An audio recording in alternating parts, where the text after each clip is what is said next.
Thank you so much for inviting us to be here today. And before we begin our presentation, I would like to tell you that AI is super helpful if your PowerPoint is running too long and you need to consolidate information. I highly recommend it.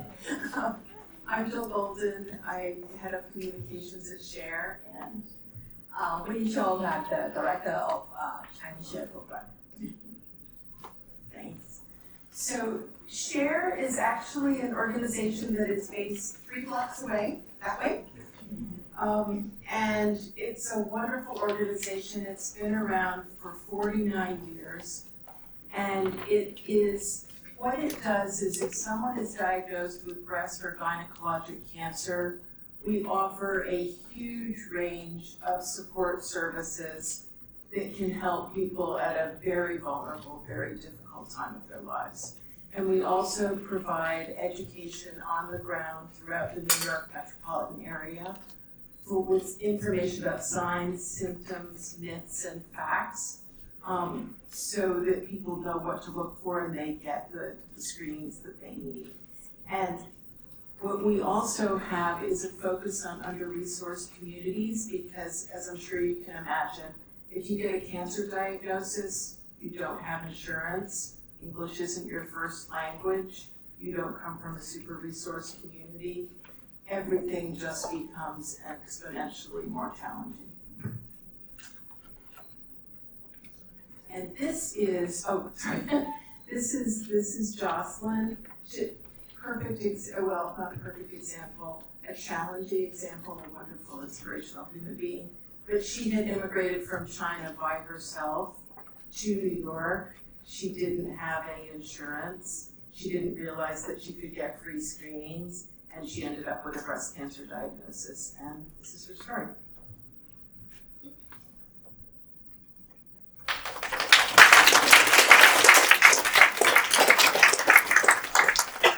Thank you for inviting us, and I'm so glad that I just heard the AI, and Amy's suggestion is very good. Next time, me and my husband, if we have any idea, we'll try it. Yeah, so talking about back our Chinese Share program, we started 2023 March, but the organization we started since 1976. Okay. Yes, and so Chinese Share program is a new program, so we have a lot to do. But why is it that important? It's because Share can provide the services to the Chinese community because the Chinese actually is the largest ancestry group of Asians in New York City, which is 48%. So that's why Share wanted to bring the awareness of the cancer care to the Chinese community. And there are 21% like Chinese actually live in poverty. So it is very important for us to go into the community and bring the awareness and all the educational materials and tell the population that we need screening. Screening is very important. And because from the statistics, breast and uterine cancer are among the top 5 cancers for the Asian American. So that's why we are starting this program. So what we have been doing, like the Chinese Share Outreach, we offer free services. The Chinese Share Outreach we're actually our team going to the Chinese community because a lot of times the Chinese people, they won't travel outside the Chinese neighborhood. So we have to go in. And as just Jill said, like our office is near the Times Square area, and a lot of times they are not coming to this area. So we have to actually need to go in. So we have been doing outreach work, like as you can see, we have an ambassador program. So our ambassadors will go into the Chinese community and doing a tabling event in the libraries and also community centers. So we have a big schedule so that people can actually come to us and let's say they have questions or one-on-one like talk with us. Because cancer to the Chinese people, it's still a taboo topic. So they're not going to tell you, or they're not going to open up until they see your face, like one-on-one. So that's why we have to create a meeting points in the community so that they can like feel comfortable and to meet us. Aside from the I'm sorry. Can you go back to that? And we are also doing the virtual and virtual in-person presentation as well, like talking about the signs and symptoms of the cancer.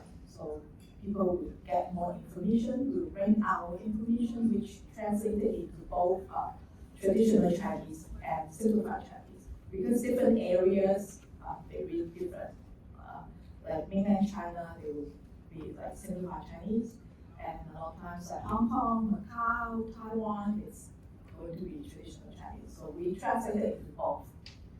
Outreach, yes, that's what we have been doing, and we also have next slide. We also have a support line, which is a helpline, and that is a toll-free number, so that like people, when they call us, we can arrange them to talk with a cancer survivor. Our cancer survivors are trained volunteers, so they can share their experience with the caller. It's over the phone, one-on-one, people will feel more comfortable to talk about it instead of open up by saying in public.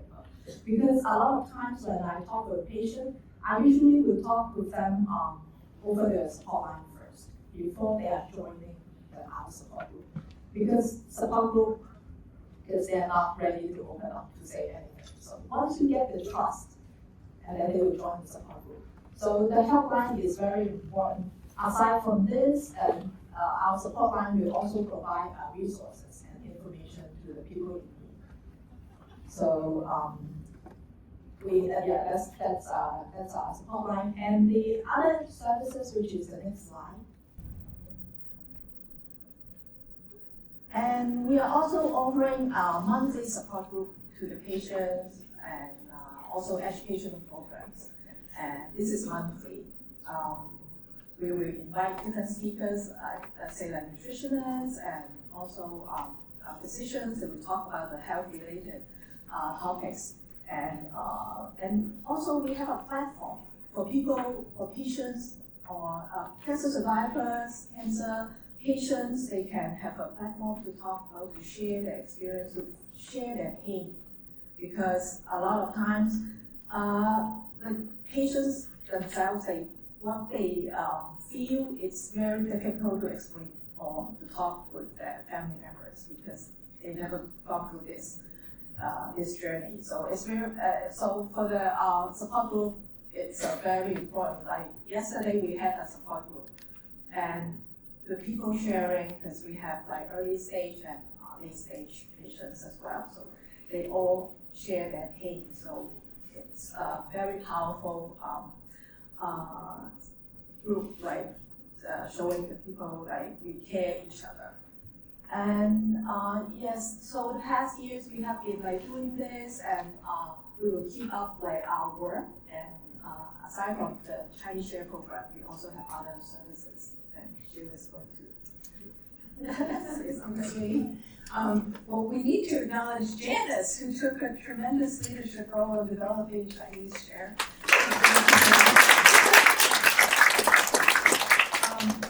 And we're also this year, one of our big initiatives is that we're broadening the AAPI languages that we're offering services in, and we're working on developing those programs as we speak. So, based on the great work of the Chinese Share team.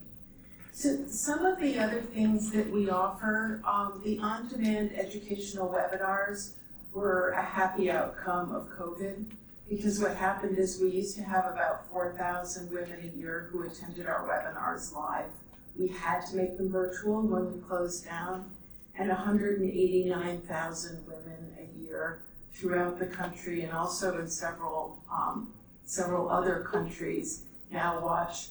This is for you data people. Watch a minimum of 7 minutes each video, a number that I'm very proud of. So that's one, and what we do is we bring leading oncologists, the best oncologists in the world who are at the forefront of the research when they're offering new kinds of services.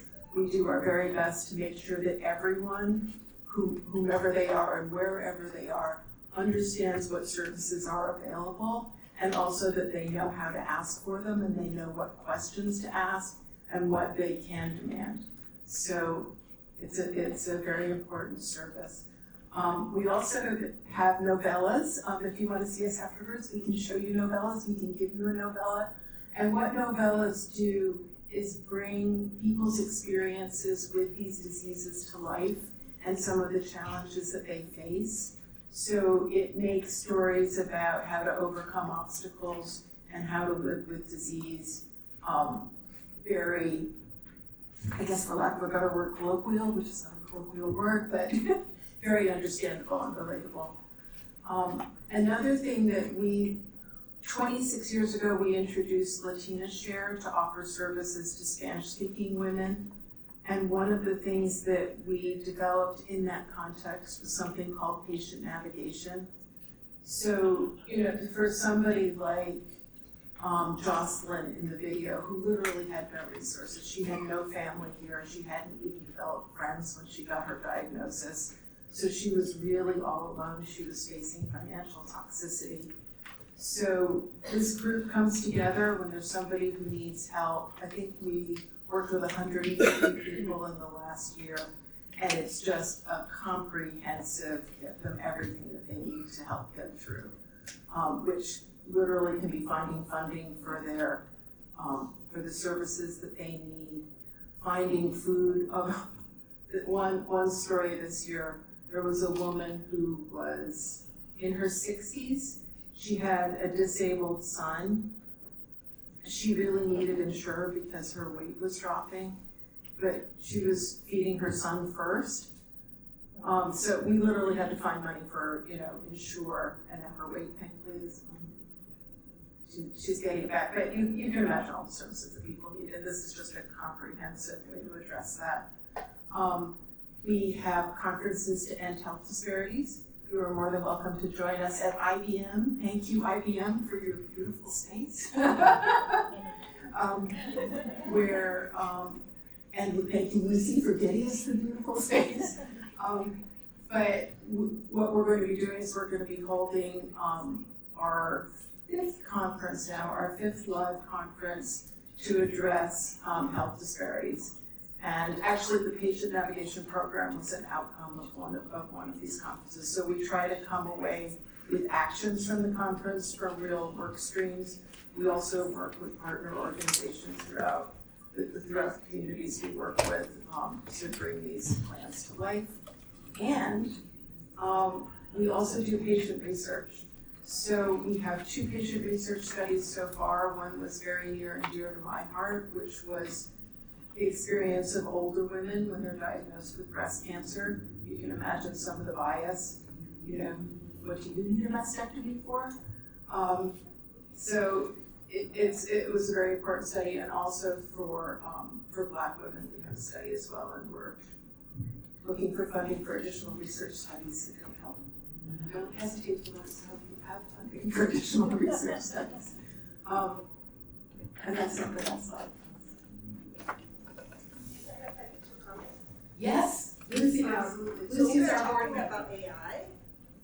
The patient navigation has tremendous opportunity for AI to enable it. Right? For Alzheimer's disease, actually last year we had, remember, Citra come and talk about she built a company, right, for patient care for Alzheimer's, totally using AI to enable all that. So if any of you guys are interested to do AI, apply to health equity and caring, we have a very robust navigation program that you can learn from and get the data and see how to build an AI support system. Then another thing that this organization offers is called Pink and Teal. Since you are all corporate women, you can contact them and schedule seminar. A seminar come to corporation and educate employees, but also bring awareness to the company about, right, this disease, and then the care of people at home so that we can have more wellness and work-life balance, all right? So I just want to make sure that those are really important programs that help all of us. And Pink and Teal is also available virtually, so if you're working from home, we can work with you. I just want to make a comment. My name is good friend of Lucy, and I know about Sharon. I participated in the patient navigation workshop. So I knew about Sharon until and then one of my family members. I want to thank you for the support group, for the caregivers, and for the family